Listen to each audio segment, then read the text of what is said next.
Je vous remercie, Monsieur le Président, Monsieur le Commissaire, chers collègues. Je tiens aussi à remercier mes collègues co-auteurs et en particulier Peter Liese qui vient de s'exprimer et Aloïs Peterle pour cette très heureuse initiative sur le don de sang de cordon. Un don de vie, donc, qui a permis des avancées médicales extraordinaires, considérables depuis 20 ans, grâce à la transplantation de ces cellules souches dont il est gorgé. Elles interviennent aujourd'hui dans le traitement de plus de 80 maladies, des cancers surtout, cancer du cerveau, cancer du sang, leucémie, lymphome, des anémies, des maladies auto-immunes, certaines maladies rares, et c'est une liste qui ne cesse de s'allonger. Malgré cela, 1% seulement de ce sang placentaire, si riche de possibilités et de promesses encore, est conservé sur le territoire européen. 1% sur plus de 15 millions de naissances par an, avec d'énormes différences entre les pays. 7 000 dons répertoriés en Belgique, 7 000 en France, 6 fois plus peuplée pourtant que sa voisine du Nord.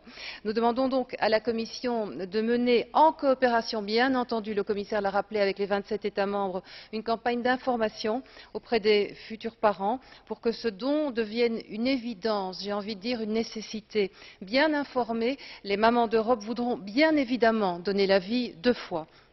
C'est pourquoi il me paraît essentiel, au-delà de la transposition uniforme de cette directive 2004 sur la qualité et la sécurité des tissus et des cellules qui a été évoquée déjà et qui est l'objet de notre deuxième question, il nous paraît essentiel donc que l'Europe encourage fortement les États membres aussi à simplifier leurs procédures, leur système d'accréditation des maternités.